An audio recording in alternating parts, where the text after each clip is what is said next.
Hi, everyone. I'm Mike Novogratz, and this is Next with Novo.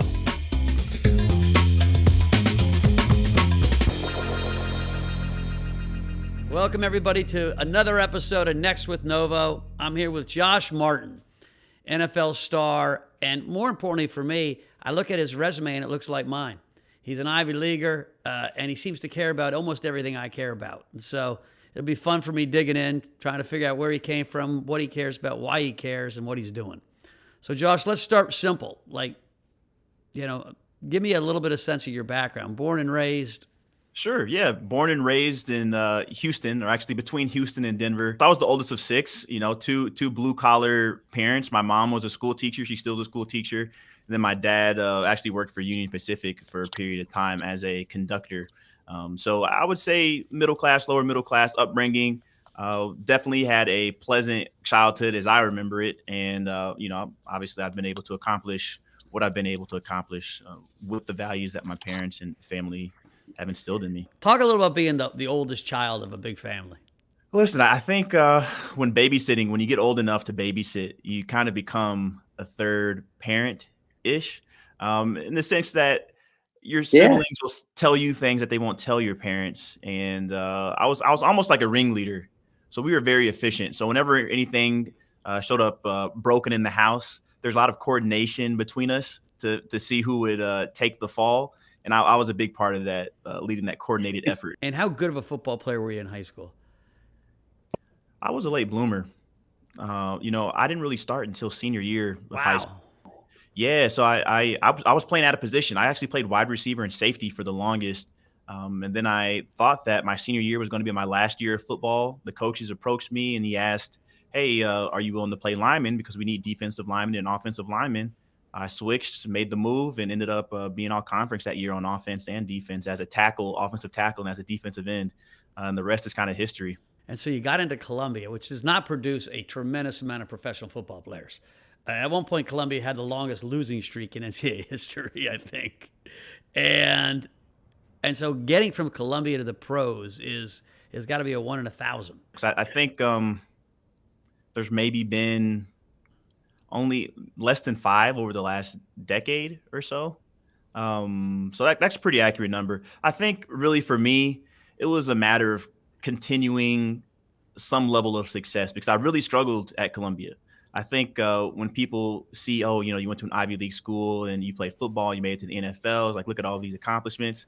I barely made it out of Columbia, man. It was a real struggle for me trying to balance being away from home, the academic rigor of an Ivy League institution, and trying to give everything that I could to football. So what ended up happening after struggling and being on and off academic probation for the few years I was in college, I really found myself leaning on football as an escape from the torture of, mechanics and statics and dynamics and all the calculus you can imagine. So then Columbia into the NFL. Was that a surprise? Was that a? It wasn't a surprise for me, but I think, I was coming out senior year. I actually played on painkillers my entire senior season. That was the first time I had done that. I had some serious knee issues that needed to be dealt with before I got to the NFL. Didn't end up getting a chance to deal with them until after my rookie year, after my second year, I believe. And in terms of it being a surprise, no, because I put in the work to get to where, I was competitive and had a chance. But I think it surprised a lot of people. And I know for a fact that even the people that were driving me to the pro days that I was going to didn't really think I had a shot, which I found out after the fact. And when you're reminded that the naysayers can be that close to home, it can be a little discomforting. Yeah, that is. That's interesting. But it also is empowering to some degree to kind of, hey, I did it. No one believed me, but I still believed in myself, and I did it. Where did you get that? Because that's, not everyone has that belief in yourself. It's simple for me, Mike. I mean, it really boils down to my childhood and my parents. I've told this story before. It's not much of a story. It's more of just a rule of life in my household was that you weren't allowed to say the word that you can't. can't even saying it out loud now doesn't sound right. So we couldn't say I can't in anything that we tried to achieve or accomplish or any effort that we made. The only option that we were raised with was giving our best. And I knew that as long as I gave my best, I would be satisfied with the outcome. And that's kind of how I got to where I did with the NFL from Columbia and then, being a late bloomer in high school. So NFL highs, lows. Give me a little bit of the NFL journey. NFL journey. Uh, okay, so I had the pro day at Rutgers. Former head coach was an assistant coach there. Got me in. I was the only non-Rutgers athlete there, besides maybe the kicker from Fordham that year. This is spring 2013. All 32 teams, did well. I was athletic. 30 reps on the bench press, reasonable vertical jump, maybe a little bit above 30 inches. Nice broad jump. Great numbers. Tested well. Fast forward, draft is coming around. I'm not really anticipated being drafted, but I know there's some interest from a couple of teams, namely the Texans and the Chiefs. Draft passes, they don't call my name. Within a few moments after the end of the draft, I get a call from Andy Reid. After talking with my agent, trying to choose between Texans and the Chiefs, we felt that the Chiefs would be the best fit because of their linebacker room. They had a bunch of studs, Pro Bowlers, all pro dudes. Justin Houston, Tamba Ali, Derek Johnson, some real good players that I could learn from, knowing that I'd be a kind of development project in the NFL. And I just remember my first rookie mini camp. It's one of those situations where people, you see these small school guys come out and no one really cares about them. They don't think they have a real chance. And the first person that I lined up against actually was the first overall pick in Eric Fisher, who did win the Super Bowl with them, not this year, obviously, but the previous year. Last year, yeah. When I had a chance to go against him, Eric Fisher's a great athlete. I've had a chance to play with him throughout my career, or against him throughout my career. And this is obviously he's made tens of millions of dollars, Pro Bowl offensive tackle. When I got a chance to go against him, that was my first opportunity to go against someone, the best person in the draft, the best choice in the draft, number one overall, and really see if I belonged on this field. And, I had my parents speaking in the back of my mind, do your best. There's no such thing as I can't. Obviously, all the work and effort that I put in training. And I did okay. I was competitive. I was winning, and it was a back and forth. And I think that surprised some people. And to be honest, it surprised myself because I didn't quite know what to expect. And once I got those first few reps under my belt against the first overall pick, to be undrafted, in the back of my mind, I was like, all right, we got something here. This isn't going to be as difficult as it first seemed. Awesome. And give me some highlights. So, being an NFL is kind of every kid's dream, right? Being an NFL player. Having talked to a bunch of them, part of it's glamorous on game day, but part of it's not so glamorous. Practice, and looking at films. And what was life like for a non-drafted rookie?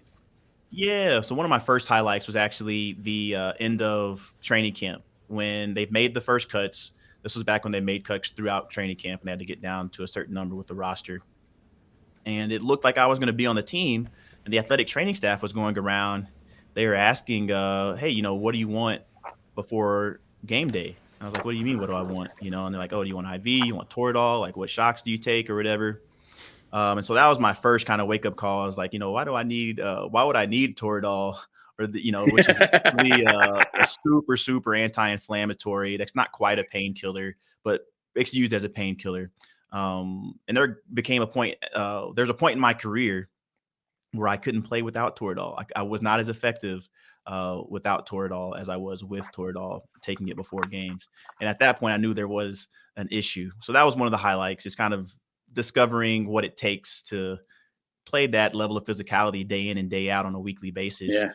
Even as someone who was relatively young at the time, my next highlight memory had to be when I learned how to train from Tamba Ali.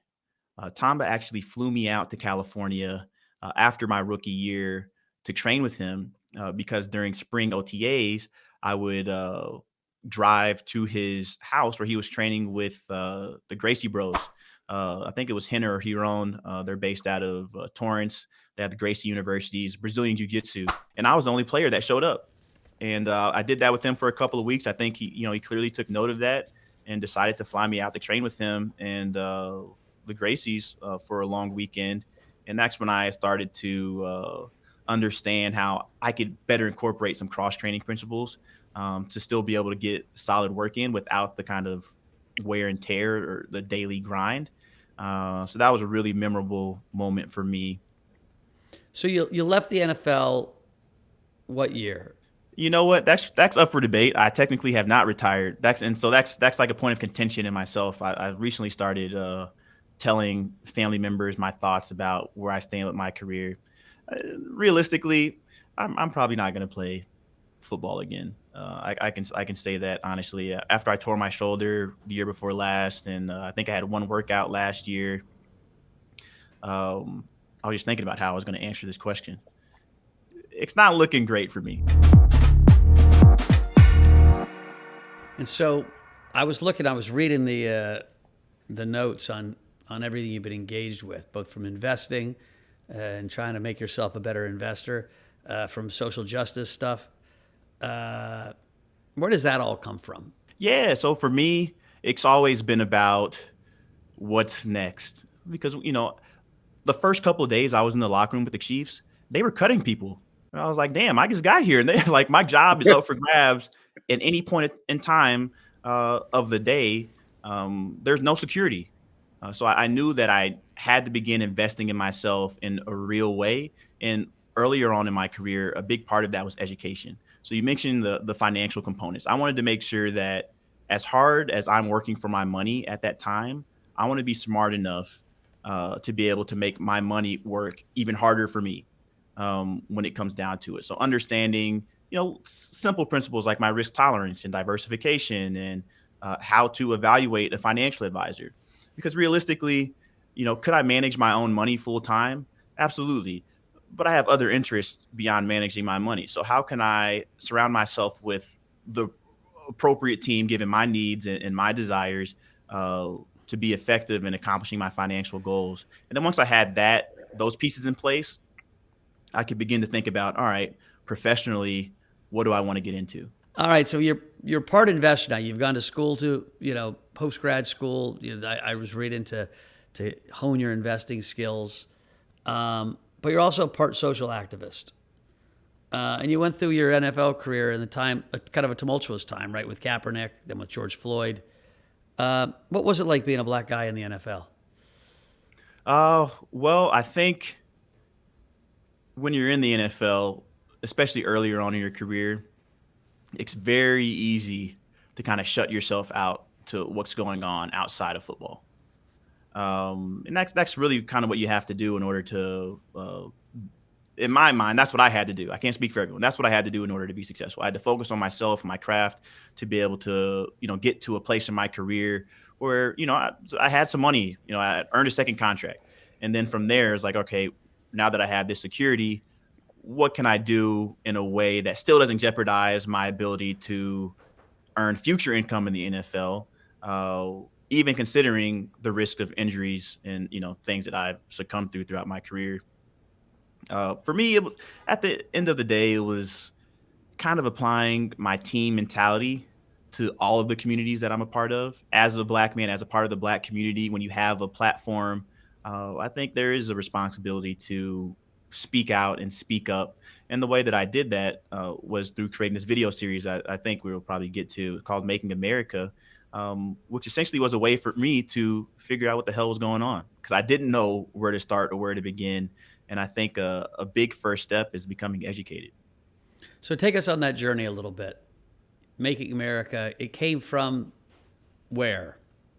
It came from seeing everything that was going on in the country, obviously being in the league during the Kaepernick kneeling controversy, and seeing the amount of impact that he was able to have and continues to have. There's a lot of people now that didn't necessarily agree with what he was doing through everything that's happened over the last couple of years, see like, oh shit, that's what he was kneeling about. That's what he was kneeling for. What's so interesting? I heard this lecture called "This Is Who We Are," from an ACLU lawyer who was brilliant. And it was a 3-hour painful lecture. And when he talked about Francis Scott Key and the writing of the national anthem, he showed us the second and the third verses and the whole history behind it. And Francis Scott Key was just a brutal racist, not even on the fence.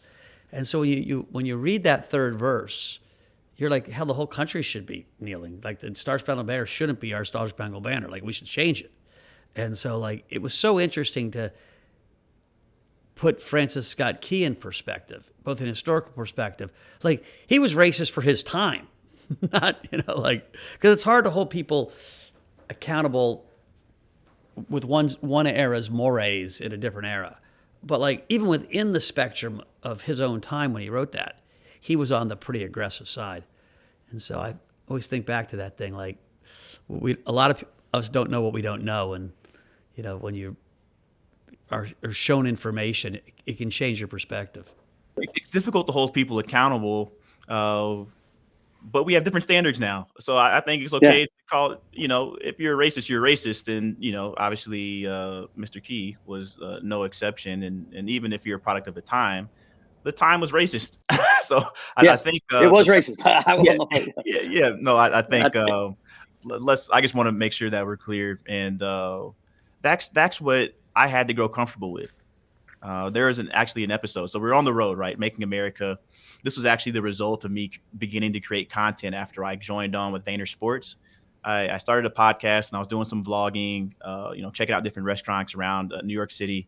And I thought, there's more that I can do with this. Media is a powerful tool. And I thought, I can take this to the next level because I love to travel. I love food. Let me see if I can combine everything that I enjoy into a single show where I learn about the issues that impact communities. And then not only can I learn, I can capture these conversations and share them with a larger audience. Use my platform to educate and inform people about what's going on across the country. So I was mentioning that I was becoming comfortable being able to call things as they are. And this, I remember there's a specific moment. We're about halfway through our trip. We stopped in 9 cities. One of those cities was St. Louis, where we had a conversation with a college professor, Dr. Kira Hudson Banks, and the founder of a local nonprofit there. His name is Ronnie Notch. And the conversation was on race in education. And they got into all the statistics about how you can predict graduation rates by race, how the city is still extremely segregated when you look at the way resources are allocated to the different schools. And then she said something that was really powerful to me. And she just the act of calling it what it was, in her words, in my words, I agree, is the results of this concept of white supremacy. And in my mind, I'm in the interview, right? And she's like, "Oh, this is because of the constructs that have been intentionally implemented over periods of times, and these inequalities have essentially been built on top of each other year after year after year, and these are the results." Yeah, the system calcified. Yeah, and I was like, I don't know if we can, you just can't talk around white supremacy. That's when I was trying to be friendly. I was trying to be approachable. But I think there's something to be said about calling things what they are. And I just remember that moment of discomfort for her to say that. And I was like, oh no, my show, I don't want to, alienate people. It's like, no, what's the goal of the show? The goal is to make a difference, or the goal to keep people comfortable, to keep things as they are. And so that's kind of the growth that, when I've reflected over that journey and that conversation in particular, which actually took place a couple of years ago. This was, pre-COVID, something that I think about to this day. So tell me other lessons learned or stories in different episodes like that you've been like, wow, I didn't expect this. And yeah, so I realized that Missouri didn't desegregate until, it's either St. Louis or Missouri didn't desegregate until the early 1980s. Something else that I had a really good experience or learning experience was learning about the gun violence in Chicago. And this has come out recently in articles because there are a rise in homicides across the country over this past year. And learning about the history of violence in Chicago and how it's really kind of organized crime it is Chicago. It's a major part of its history and across all demographics, races, colors, everything. But specifically with the gun violence that's going on today, I learned that a lot of it's not necessarily organized or gang warfare as much as it is tit for tat revenge type crimes, which then, they just go on in perpetuity because of, just relations. Something else that was a great experience that I learned was in Phoenix. We actually stopped in Phoenix and discussed immigration. And we had, I believe her name was Raina Montoya. Raina, who's the founder of a nonprofit who is a DACA recipient. She was a dreamer. And so we learned about her experience and her personal story and why her family came to the United States to begin with. And it was, to flee violence. And I think for me, that was the first time that I actually spoken with someone face to face about the why. You see the sensationalism on TV about these, people coming across the border in various ways. And obviously these people fit a certain description. They're brown people, where we know that immigrants come from all over the place. I've actually had a conversation since then about immigration, and kind of a talking series that extends the conversations from Making America. But that was a really novel experience for me. And I think it speaks to the importance of kind of leaning in and being willing to have conversations with people that you might not have conversations with otherwise, just to learn about where they're coming from. Where do you see the show going? It's been a long work in progress. I can say that I sold the show. I licensed the first season this past December. An announcement hasn't gone out yet with the partnership, so I can't quite say with who, but awesome. I'm excited with the prospects. They're known for supporting professional athletes. I will drop that nugget. But I won't say much more than that. But the goal is for the episode to drop, or the season and the series premiere to take place this summer. So, I have this belief that maybe it's a motto that, like, if you can give. If you can help. And that's what philanthropy is. It doesn't have to be highfalutin. It doesn't have to be strategic. It's how do you see your philanthropy, your help? When you say, I'm going to help my community, help my family, how would you think about your philosophy behind it? I have a very similar motto, and it's essentially the same. It's just do what you can. That's something that anyone can do, whether it's volunteering your time or giving money. I like to do a combination of both. This is like my tagline you'll see on my social media channels. Is invest in yourself, invest in your community. It's awesome. Really, to me, it's one and the same. And so what you're able to give to your community by investing in yourself is one thing, but also the return on investment that you get from being a part of a community that you give back to. So it's twofold, and that's kind of the approach I take with everything. It's the same thing with just being on a team. So that's where I bring that football mentality, that teammate mentality. Well, hey, Josh, thanks a ton. I really, like I said, I'm impressed with where you've gotten to at such a young age. I'm more excited about where you're going. And so I want to stay in touch. I know our listeners are going to love it. And thanks for all you're doing. Yeah, no, thanks for the opportunity. I appreciate being on, and I'm excited